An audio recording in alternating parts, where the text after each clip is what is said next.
we please welcome back to the stage the company of Ride the Cyclone. Now, we've all just spent an hour and a half listening to these characters on stage, getting to know them. Everyone briefly take a moment to introduce your real selves to the audience and tell us maybe one little anecdote of why you wanted to become a really talented performer. Davina will start. I'm Davina Campo, and I am still waiting to become a really.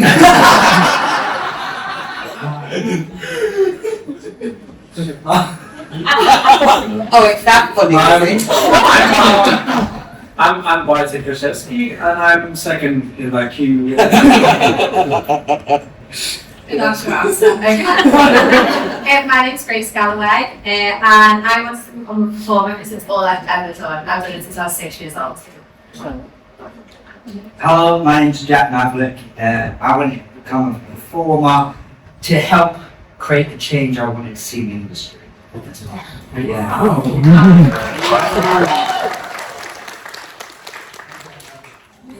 Right, so I got to follow that one. I'm a butler. I like it. Do you know what? Oh, my name's Kana, and what did I say? No, my name's Kana, and I want to become a performer. Because I was the same. Oh, that's so bad! No, but it's true. I did the same. I was really enjoyed it. I didn't really love anything else as much as I loved the performance. So, I'm Robin. I wanted to become a performer because I like to act silly and play music. So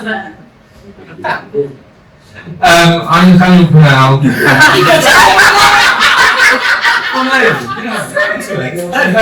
And welcome to my TED talk. Thank you so much for coming.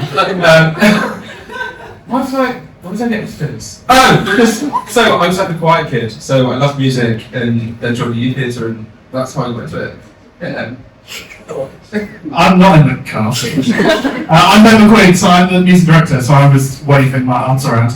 I studied to be an engineer and I hated it, so I love theatre more. And that's where we are.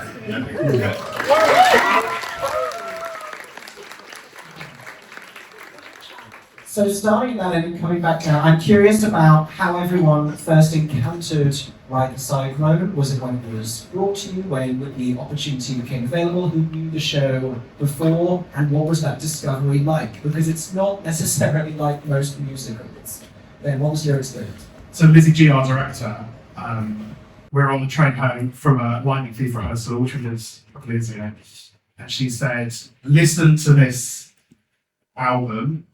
I don't know if it's for you. And I listened to it and I was like, oh shit, this is good, isn't it? And that was it. From there, I was just like, yeah, let's do it. I'm on board. I got to be a partner for creating it last year. I mean, I first discovered it during lockdown. I think when the album first came out. And I must admit, at the time, I loved it, but I did absolutely no research into what it actually was. I just loved the music, loved it as an album.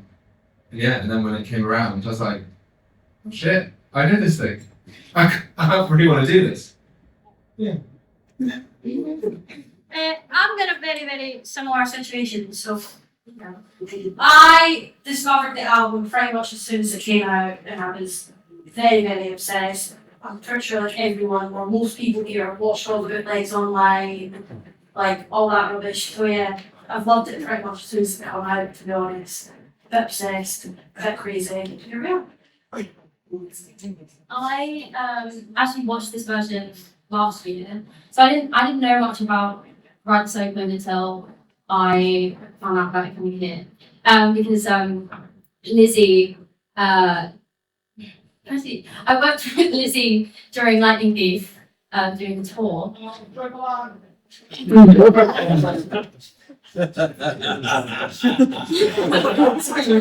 worked with Lizzie on the tour, and then we just came to support, and then I went to see the show. I literally remember going home and just fangirling about everyone. And I'm sitting here and everyone's really good. Yeah, I mean, echoing on, for legal reasons, can I say slime tutorial? Am I allowed to say that?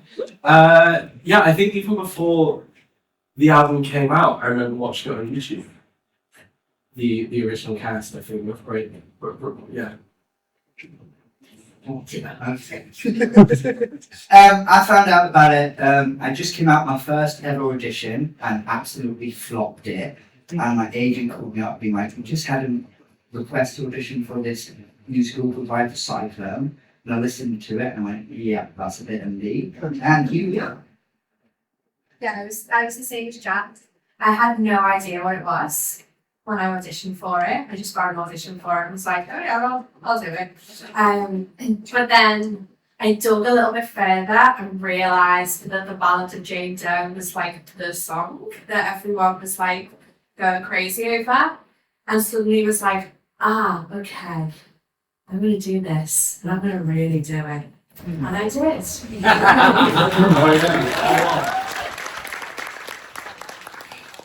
I had a very similar situation. In terms of, I've heard about the show, literally like a glimpse of from my friend from drum school, and then when it came around, my anecdote about it is that I just called the agency that I was in, that I wanted to sign with them when the agent fantastic Jane. So, well, that's good because there's something cool I think you'll be good at. And then he sent me the brief and I thought, looked at it and I thought, Eastern European, rapping, ballads, singing. Well, I'm there. I'm gonna be there. And here we go. So that's how I was like, this is the most crazy material I've auditioned before. I was going back and forth from Poland to here to audition. I was like, yeah, I feel like a rock star. Wow, God, that's cool. Yeah, no, it's amazing. Yeah, really here. Thinking about you flying back and forwards from Poland and me on the LNER. It's not a Riva Transpennine, it's not quite the same, is it? I didn't know the show at all. I had once seen a drag act do Knowles' song, and that was it. That's all that I've ever known of this musical until the audition came through, and I was like, well, I better find out what this is, see whether I actually want to audition or not. And then I watched it, it was like, oh yeah, I've got to audition for this, and I got to. Because it's so great, all the material's brilliant. We were talking about this yesterday, like, there is not one song in the whole show where you go, skip. Whereas, let's be real, most musicals, skip. On occasion. Skip. Skip. There's also, there's such completely different numbers as well. There's such completely different characters. On which note, I want to throw this down to the brilliant swings down at the end here. And I would ask you anyway what it's like to cover so many characters, but you've had quite a week already. Yeah, it's been quite a crazy 2 and a bit weeks, to be honest. I did all 3 tracks in the last 2 weeks, so my brain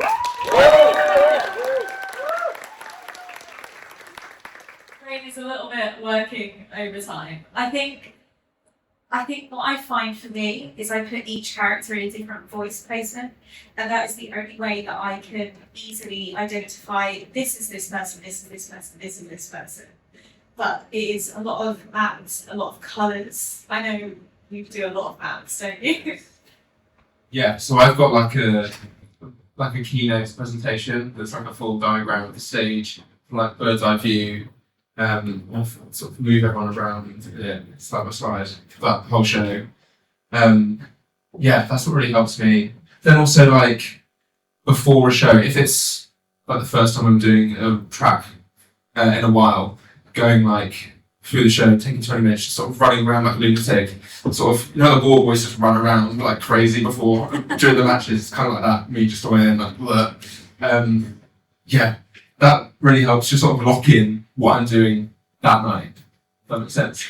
Yeah, for those of you who don't know, I'm sure a lot of people were following this. You ended up going on for Ocean That's somewhat slightly unexpectedly, because that's not one of the roles.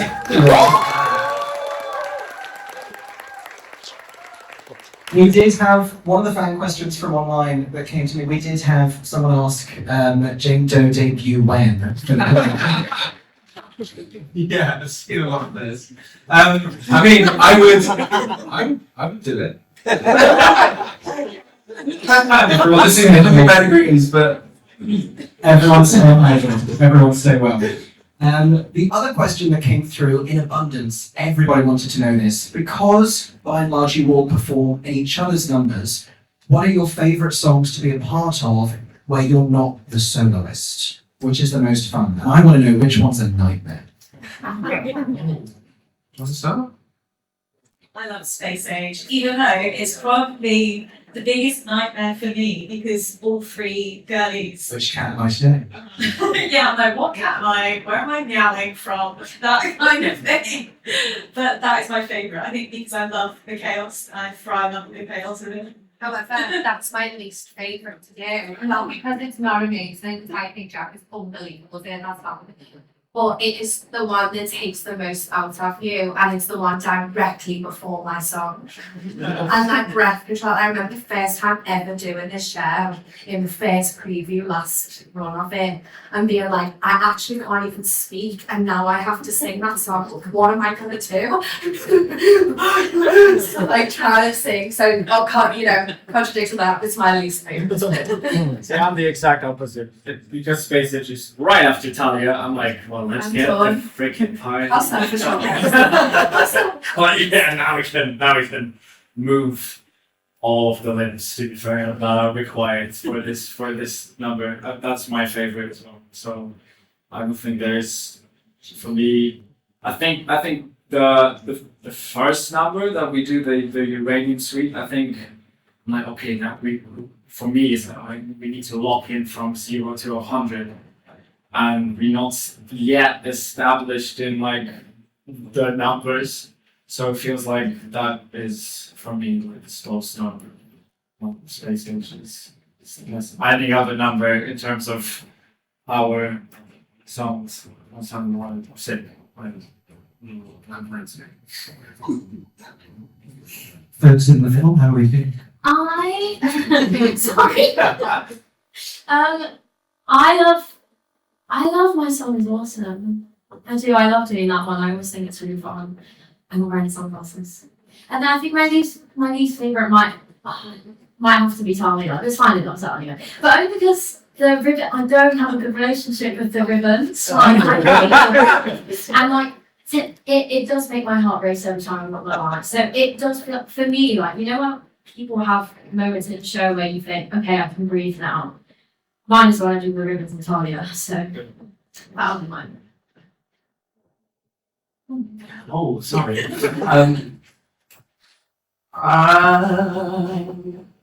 I think my favorite, I'm just gonna echo. I mean, my favorite Space Age. This is just really fun. I mean, it's non-stop, but it's great. This song is awesome. I like to put my purse to that. That's not bad. My favourite's Nose Lens. I love doing Nose Lens. I feel like one of the girls in Chicago who's Nose Lens. And then sometimes I catch myself in the window of that door, and I'm like giving it these, but then I look at my face and I think, oh, mental. So basically the girls in Chicago are so sexy and gorgeous, so yeah, but that is my favourite. Mine again is This Song's Awesome. Is specifically that bit right at the start where we're all on each other's shoulders. It's like one of the only moments in the show where we're all together doing a choreo. But also as well, Nelson Men, that final revolve. Tommy and Cabaret. Nadine! Another question, a lot of people were asking about the heat, and the prevailing question was, are you okay? I mean, our general manager stood over there, so we have to say that. Where are you at the moment?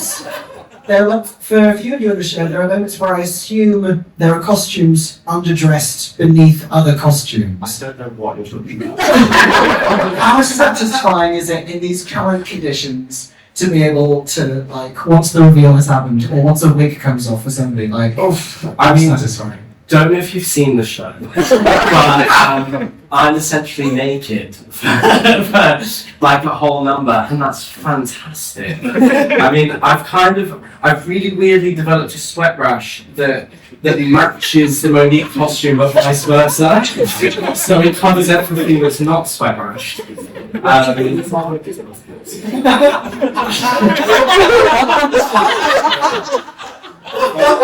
what we should be saying. Wait till we find out that's not a sweat brush. Slightly different question to just take us in another direction. You had the opportunity last month to go perform at West End Live, and this is obviously a delicious little intimate space, but to be on that stage, looking out to thousands of people in Trafalgar Square, what was that like? What's that experience?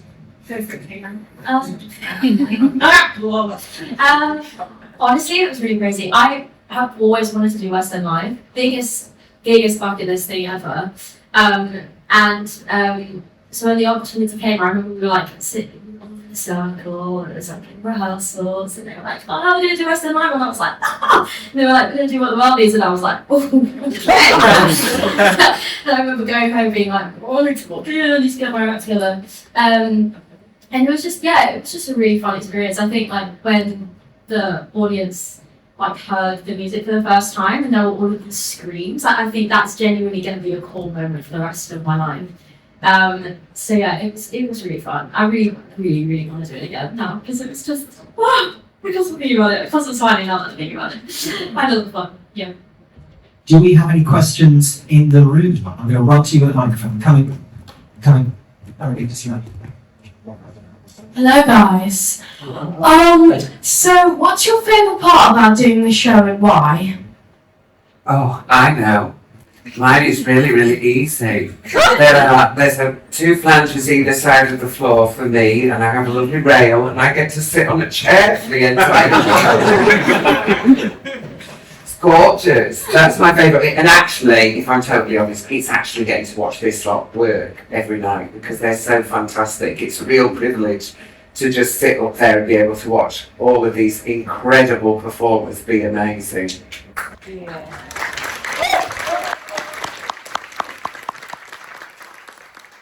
Ben's not bad, is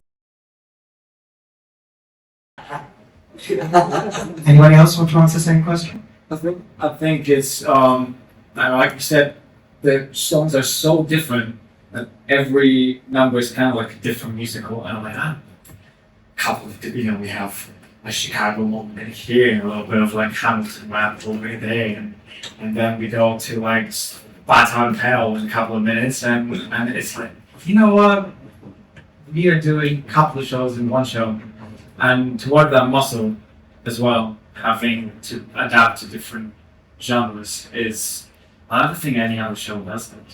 Well, we may not know many shows, correct me if I'm wrong, but I don't think there's many shows that do that, and that's sick. So that's my favorite thing. Ben, how about you? In terms of from your position, what's the most fun part about doing the show? I mean, I have a great time with my band. I'm having far too much fun, and tonight we had our full, OG band in. Can we have another round of applause for the amazing band?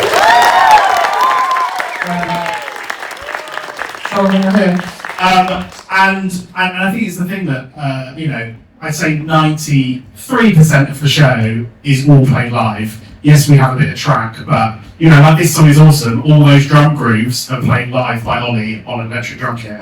So all the stuff which sounds like it doesn't have to be live, we've tried to make live, and it's down to Ollie's mixing as well, to make it all sound great and all sound cohesive. So just getting to make music with 5 of my mates is just fantastic. Who else has got a question? Okay. Thank you all for a wonderful show. I thought it was great. I really, really enjoyed it. This is a question for each of you, you've introduced yourself as individuals. We're talking about the characters, but for you as individuals, what's your personal catchphrase? Great question.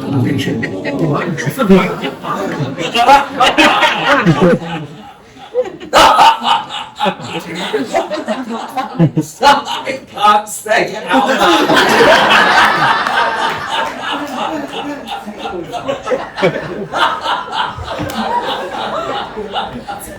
I didn't want to work again anyway.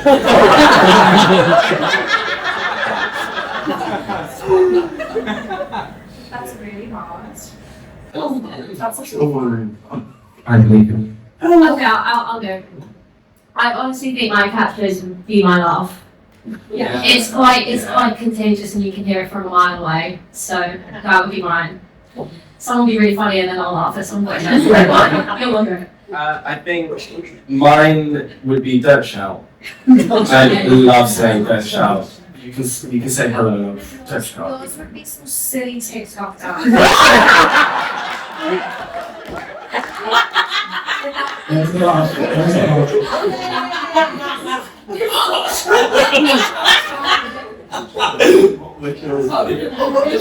Remember everyone's friends before the show. Mine would probably be a sarcastic comments. It's like this. No, it's just like this. Yeah, or like that. Oh, I can't be bothered. I can't. I love my dog. I don't know, I say what's happening quite a lot, which kind of is mission. But I would probably say, but I can say it because it's in Polish, I would probably say, cool, fun much. Which means, why can't I say what it means?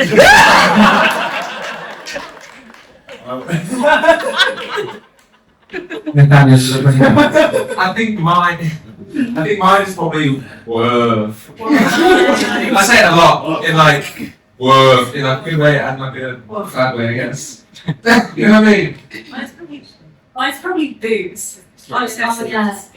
or booze. It has so many meanings. Versatile one. Versatile, yeah. The richness of the English language, really. It's too hot. Not in my own accent, something like I feel like I'm in a pizza oven, it's too hot. Far too hot. Do you know what I mean? It's too hot. That's fine. Do we have another question for? I'm going to try and make it to you. I saw you. Just say Jax, isn't it? Jax, Go for it while I'm running. Jax is his scream. Oh, yeah. Oh, yeah.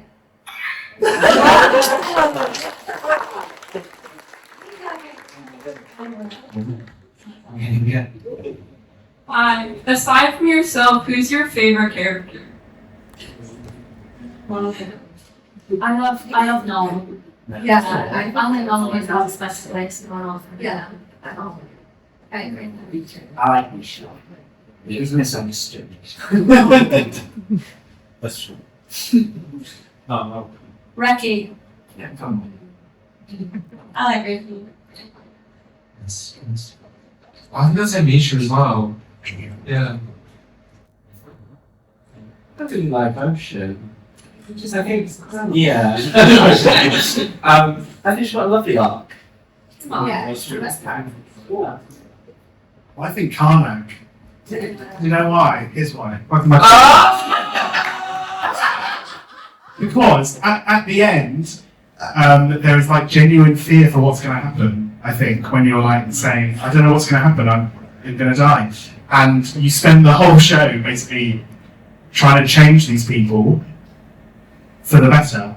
And the whole reason the character arcs happen and Ocean becomes, less of a prick is because of Karnak prodding that. And I think there's just a lovely, a lovely humanity to that. I think we've got time for a couple more questions. I saw you here. Hello, I know I've spoken to most of you except your Ocean, and you helped sign my book and said what your favourite line is, but I was wondering if you can share what that was to everybody else. It doesn't have to be yours, it can be anybody's line throughout the show, but I'd love to hear, especially if you guys spoke to last year, if they have changed. Favourite lines, everybody. Favourite lines. Oh, the big wheel.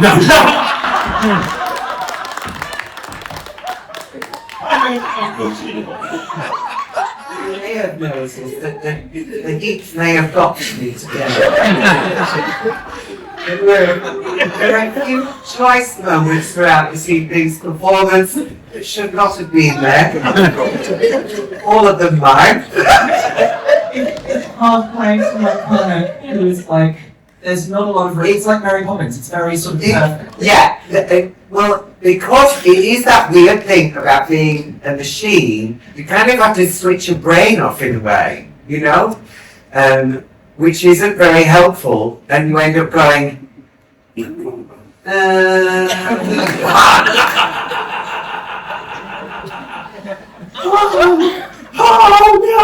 no! I'm trying to think what my favourite line is. There's a few which I really enjoy. I really enjoy when Ocean says it's what I do, because she still hasn't quite realised that she's a bit of an,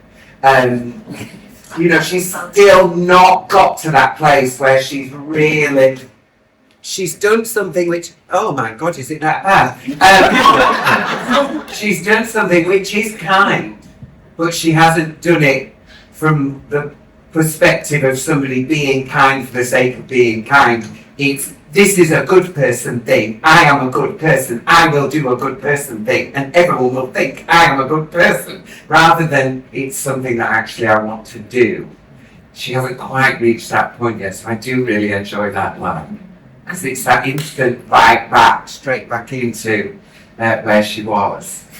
I enjoy that moment a lot. It's what I do. Sometimes it's the enjoy version. I feel so much pressure. Well, that's all right. Don't tell me any moments that you like of mine. Anyone else for a favourite line? I like if it's yellow, let it go. It's not actually, it's nowhere near as deep as yours. I just think it is a really good line. I'm just reading from that one. I like when Jack goes, the funny bit. It gets weird. Yeah. It gets weird. Yeah. Because that's such a new version of that line. That's new. I love not at my level, baby. Monster. Some was here left wing, some was here right wing, but last time I checked it takes 2 weeks. Because it just crashes my brain every single time. Like, this is such a well-written line. I'm loving it. Put on the t-shirt. Okay, final question then. There are so many fans of this show, a lot of young fans of this show, and for so many of these characters, there is something meaningful to take away from each of their stories. What do you think are the great things to learn about yourself for young people from Ride the Cyclone?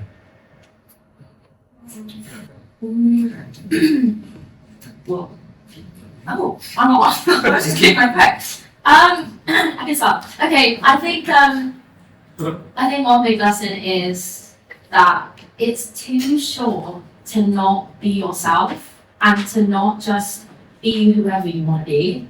I think especially when you watch everyone's characters in the show and you watch the journeys that they would have wanted to go on if they did survive. And like you watch Constance, for example, go through that whole journey of her being like, I'm not a confident person, and then she's talking about how beautiful life is, and it's true. Like, I think that is the story, just embracing life and embracing who you are in the process. So, I have always been a believer of life only has meaning because it ends, which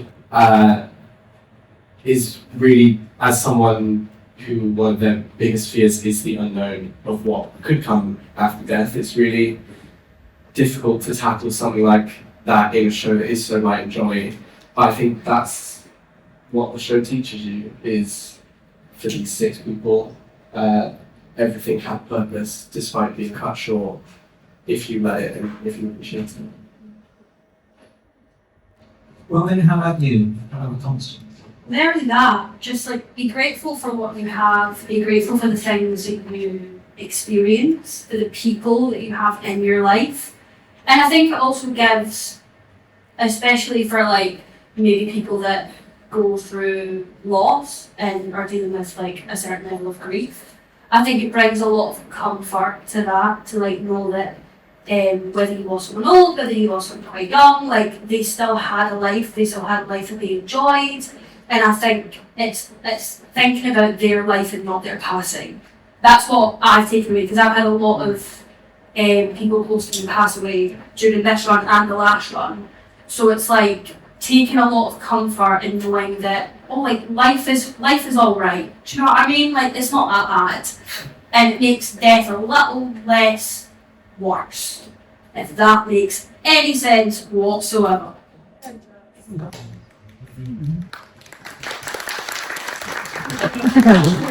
That's coming from a dyslexic. Any final thoughts on lessons from Ride the Cyclone? What you're taking away from the show? I feel from Misha's perspective is don't be afraid to love. I think even if it's never happening in terms of Italian, which is never kind of really nice to Italian. I think that the person that loves always wins. Full stop. That is the outtake from Misha. It's weird, sometimes embarrassing, but it's never worth to kind of fake it like Misha does for half the show and be like, well, I don't care about you. It's always worth to love to care about, well, in Misha's case, Italian. And yeah, that's I think even though he of course as I said, they don't meet, the way he expresses his feelings is what matters to him, and that is enough. Well, thank you everyone for staying around afterwards and answering these questions. Thank you everyone for staying and asking these questions. One more round of applause for the